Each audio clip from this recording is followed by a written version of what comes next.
How's it going, everyone? Welcome to the Yellow Pages Bookcast. We're your hosts, Jason. This is Steven, and this is the podcast where we just go over Asian American fiction, enjoy a good read, and sooner or later we might dive into something more than just books. We're thinking about TV shows, we're thinking about movies, but that we're gonna go down that road when we get there.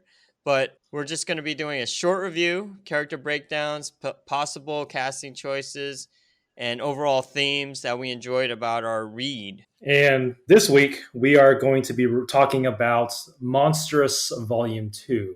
Now, originally, we were planning to read this book called Sword of Kaigen, and I started it. It was really cool. And then I realized, damn, man, I'm super burned out with books. So I contacted Jason. I'm like, dude, I don't know if I can read another 600 pages. Can we do something easy? So since we already started Monsters Volume 1, I suggested we just go ahead and do Monsters Volume 2, and we'll do Sword of Kaigen next. Yeah. And I remember we gave Monsters Volume 1 a pretty favorable score. I remember I really liked it. Didn't quite love it yet, but I did say I was very intrigued because there was a lot of setup happening, a lot of exposition happening in Volume 1, which I had a feeling now as I cracked open Volume 2 that now the bulk of that's out of the way, Volume 2 is really going to ramp up. And I think I was right. Yeah, so since you already got there, why don't you just give us like a really quick non-spoiler overview, and then we'll dive into our personal ratings before we actually, go into spoilers. Yeah, so we see our protagonist, Maika Halfwolf, and her little gang of Keepa. Is it Yeah, a fox boy? yeah. A And boy? I think it's a girl. A fox child, Yes. Keepa, and Master Ren, the cat, which is like he's actually a necromancer, which is like one of my favorite new words. Why? Like a play on necromancer, like Right. someone who can raise the dead, but neko means cat in Japanese. So can you only raise cats? I don't know. That's a good question. So three of them make their way to, I believe it's called Theria. It is a coastal kingdom ruled by a pirate queen. And what's And, that pirate queen called? Do you remember? I don't quite remember. Something Yeah. cool. There's still a lot of lore in this one, but okay, keep going. Just boilerplate it, and I'll try to Yeah. see if I can find it while you're giving the So description. she, so she finds basically the closest thing to a father figure that she's had. Um, Commander Seizi. He's like a big tiger dude. Mm-hmm. And, I think it was interesting because in Volume 1, we didn't really see Maika interact with non enemy characters. So we didn't really get to see like a side of her aside from that. Yeah, So like a here, softer side. yeah, so here we do learn a lot more about her past, a little bit more context. So basically, Maika is wanting to go to a place called the Island of Bones, which is shrouded in mystery. It's kind of like one of those forbidden places. People are like, "Oh, everyone who's gone there has never come back." But her mother, who she's kind of tracing the footsteps for, made her way there and came back successfully. So Maika's like, "Well, I need answers, and I'm going to find some there." Right. So she's all this time she's pursued by various factions. The witches of Kumeya, I Mm-hmm. believe that's how it's pronounced, and the Dusk Court, Yeah. and definitely a lot of others who we'll see show up later on. Yeah. So she commandeers a ship. Um, Well, she more so is given the ship. yeah, yeah, but the Yeah. ship is like kind of like a pirate ship, right? Like it's not Yeah, exactly like a legal. trade ship, and they're kind of hesitant to have her. Right, right. Yeah. And so they make their way to the island, and we definitely do see a lot of interesting things.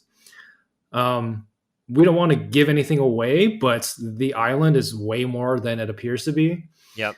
And there's very interesting characters on this island, and we definitely find out a lot more about Micah, her mother, and as well as the monster that this comic is named after.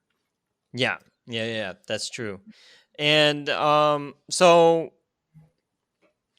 yeah, this one is more of a kind of has a swashbuckling feel to it. You know what I mean? Just like on the seas and traveling to a mysterious island.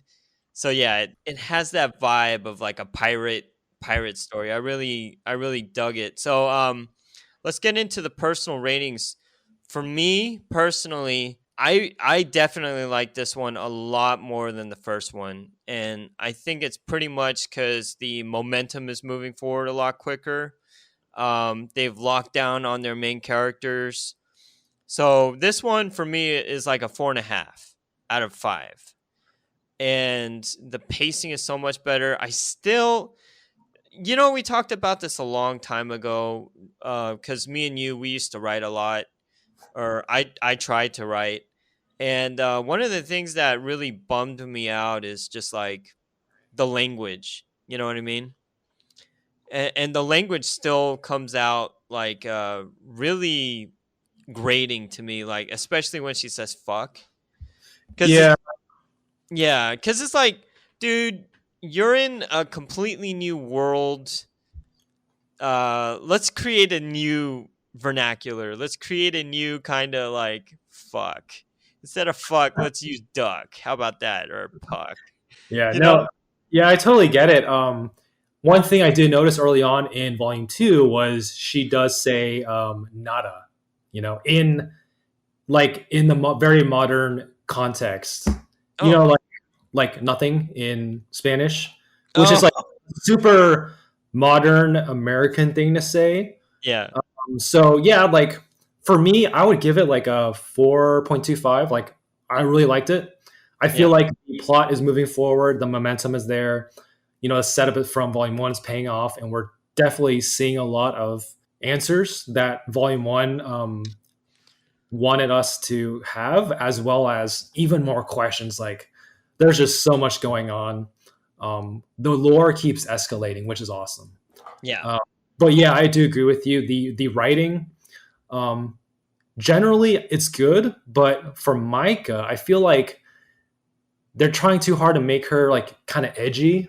So Yeah. they're making her curse a lot in a very modern tone, and it kind of takes me out. Especially when I saw Nada, I'm like, Nada, who is that? And I'm like, oh, she's just using it as I would use it in a normal modern day American conversation. So it kind of Yeah. took the whole world, which is a kind of a shame because you can tell they spent a lot of time crafting like a very unique world. Like I see Yeah. influences from all over, Uh-huh. but still it's like very fresh. It's pretty cohesive, and I really like it. Yeah. And actually you read it in a day, pretty much in like 5 2 days. hours. 2 days. In 2 days. Yeah. I reread it twice leading up to this moment, and I definitely, I think the winner and the MVP of this book is always going to be Sana Takeda. Just what she can do with her art, her style. It's so anime-ish, but not even, or manga-ish, but it's not. You know what I mean? It's got that American flair in terms of details, but it has like this simplicity of Japanese manga. So I really enjoy that. And she's dope at action. You know what I mean? Yep. Like her violence is so, everything is so kinetic. No frame, no panel of this comic book is boring. Everything is like a work of art. So at the end of the day, and we can even talk about coloring. When they get to like when they're traveling to the island of bones, or even when they're just in the water, the coloring has that heavy fog coming.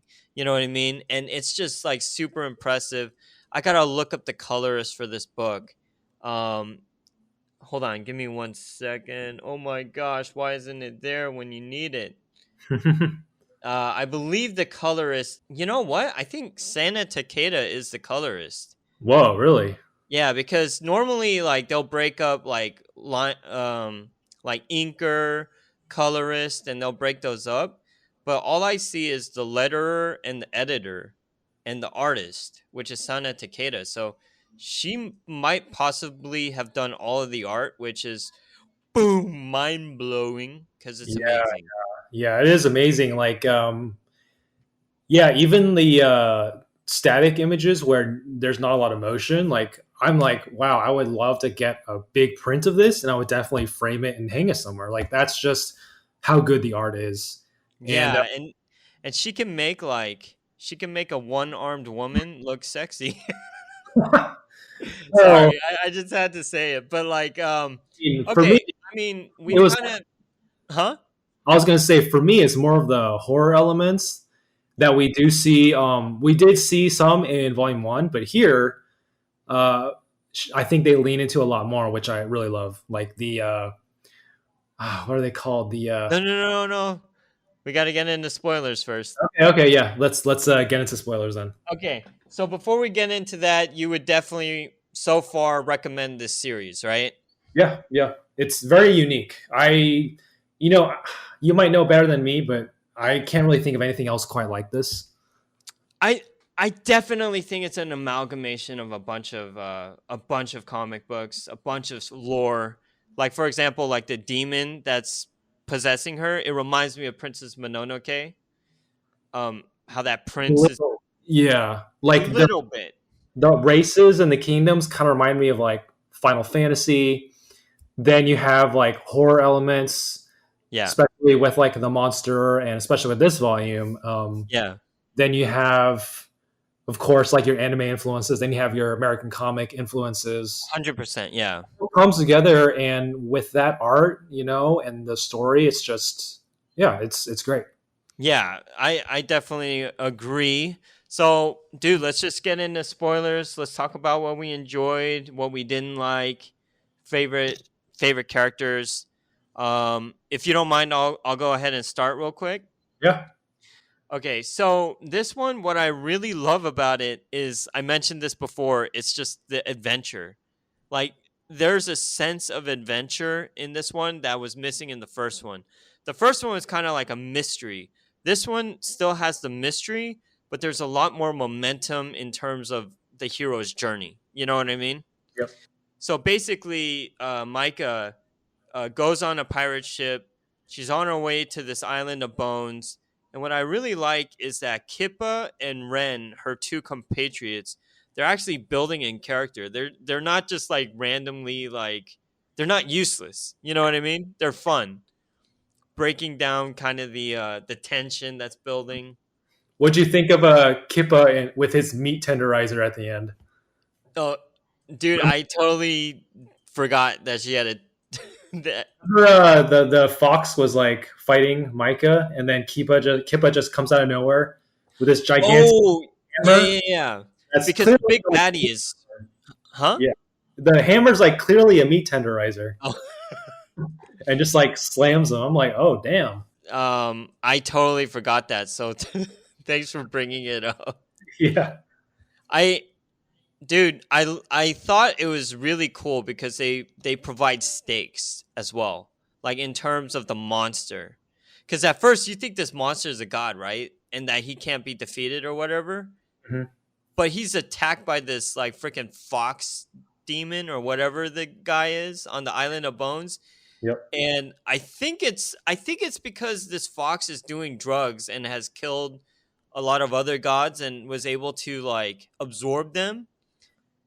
Uh, And so from what I recall, the whole island is actually the remains of the monster's former friend that it betrayed and killed.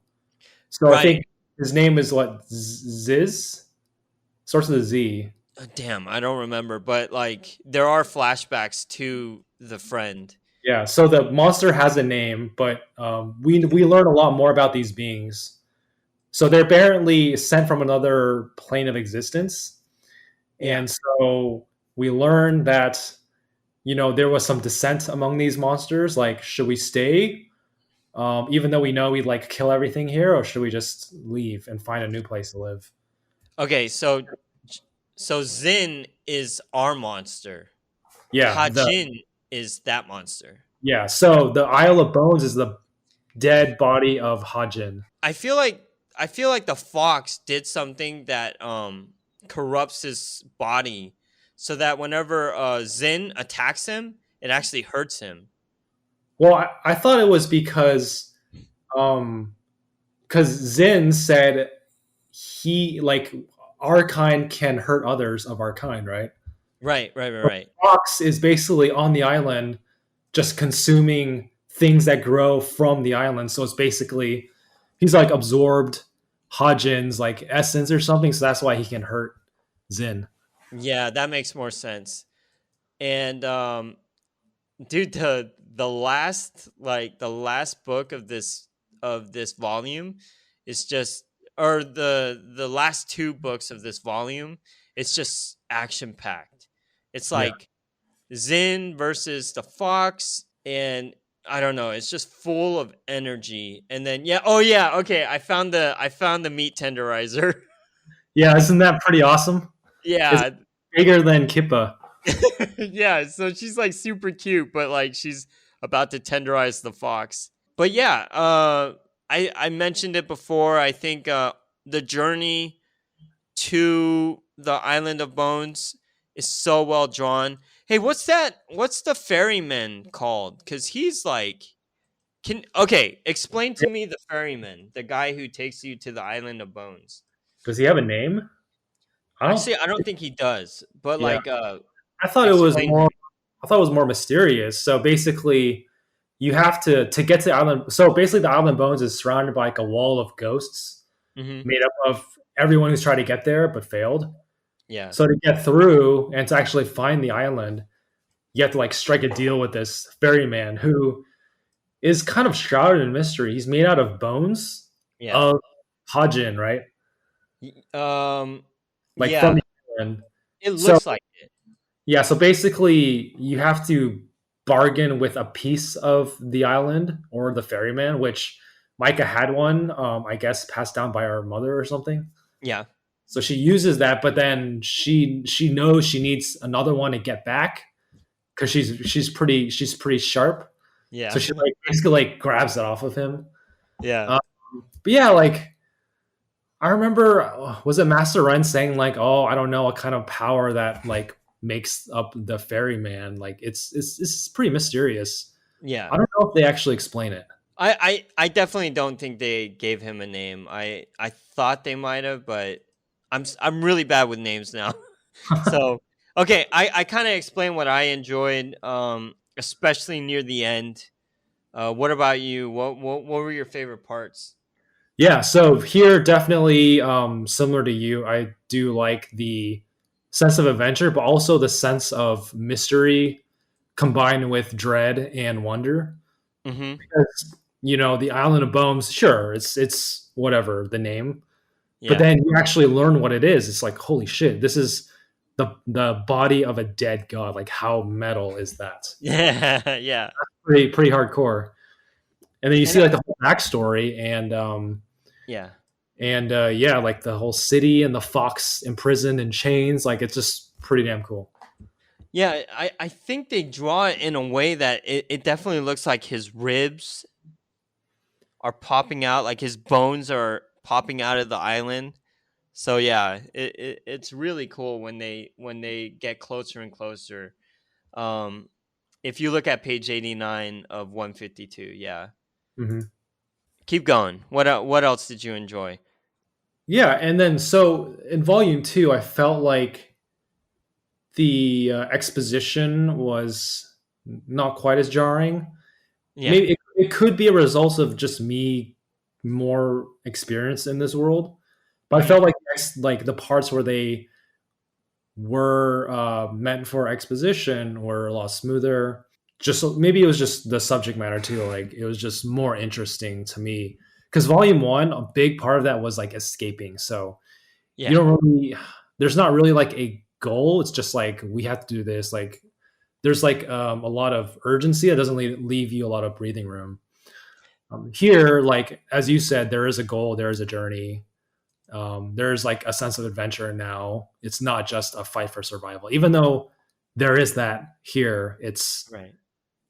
like it's definitely like we see Micah have more agency in volume two than in volume one. Yeah, I like that point. I also think it's really cool that they're actually not just leaving it with Micah, they're actually giving Zin, the monster, a little more of a backstory.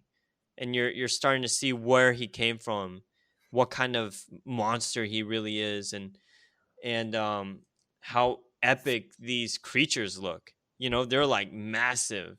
Yeah, that's another thing that I really liked about the art. Like it's just eyes everywhere, tentacles. It's very Lovecraftian yet not. It's very cool. And I definitely think there's a lot more development in terms of Micah. You mentioned it before. We're introduced to a little more characters in this one, and you find out Micah actually has a godfather who is what was his name? It's the tiger, Seizi. Seizi, Yeah, and he's a really cool character. Like if I were to cast him, if like I feel like we could actually cast this comic book, although I haven't done that, but like of course if we were to cast him, it would be a voice, and he would either be like a Liam Neeson kind of guy, just like a really low, commanding voice. He looks dope. Like it's a huge tiger with a suit on, and like I said, the action is amazing because like there's a scene when Micah's on the boat and she's actually attacked by these two crew members that have been possessed yeah, that was by. pretty cool. Yeah, that was cool, right? What were they? They were like mini gods or Yeah, like.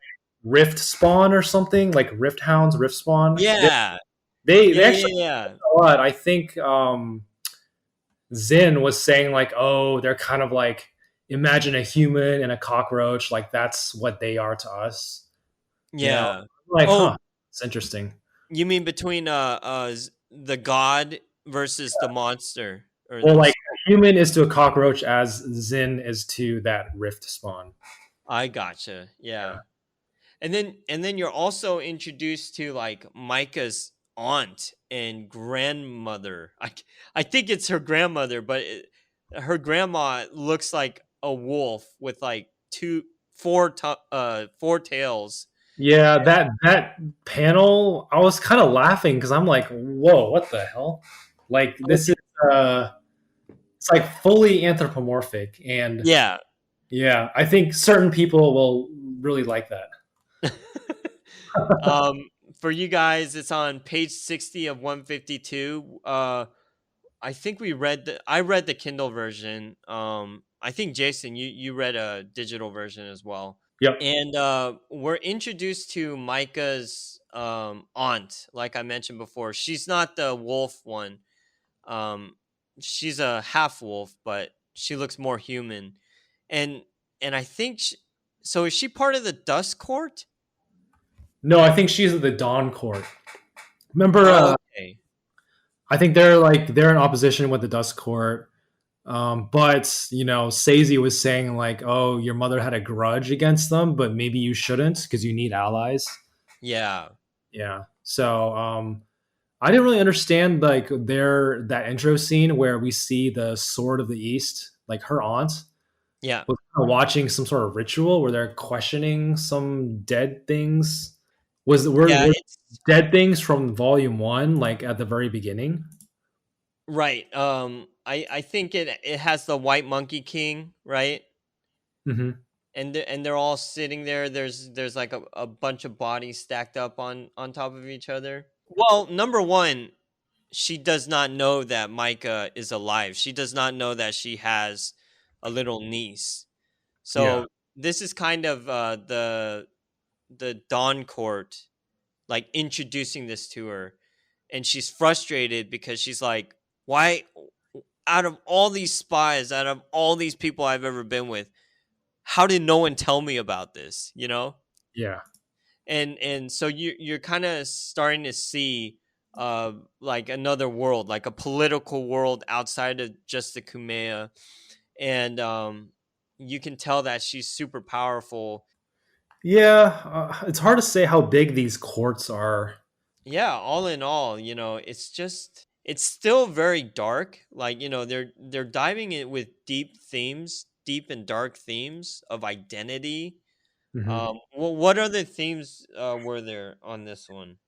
I think I don't know if it's redemption, but I definitely do see for Zin, like you can definitely like he's not a good guy, you know. He's Yeah. like a traitor, he killed his friend, but you definitely start seeing glimmers of like questioning Hmm. at the end, which I think might be setting up like a redemption arc for Zin, if that's even possible. So I thought that was interesting. Something tells me Micah and Zin are gonna end up being kind of buddy buddy. Well, they better because they're like Yeah, inside of each other. yeah, yeah. I don't know. I didn't really catch any themes. It was just so entertaining. Oh, really? I didn't really read too deeply in it. Okay, there is one thing I want to bring up, and I just passed this page, and it's on page 64 of 152, Uh and huh. basically this page is like her mother is Micah's mother is telling her, is gives her like, you have 30 seconds, how do you kill this person? You Oh remember that? yeah, that flashback. Yeah, and so she's like, "Oh, I can take this pen and stab him, or this could break someone's face, crush skulls, smash brains, like a little, like a statue." Yeah. And at the end of the day, like, it's a scarf. It's something so easy as a scarf, so simple, and the mom is like strangling her, and she's like, you need to know every single possibility, every single like way to protect yourself, because when I'm not around, you got to do it yourself. And while Right. this is happening, her her godfather walks in and is like, you need to be careful how far you take this violence with your daughter. Yeah. So I think it's interesting because you're starting to sympathize with her. Number one, Micah doesn't really remember like what happened to her mom. Hmm.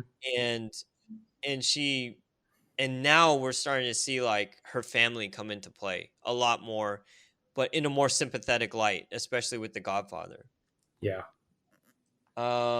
Anything that you didn't like other than what we already talked about in terms of the language? I mean, the only other complaint I have is like it's still a lot coming at you in terms of lore, characters, names. Yeah.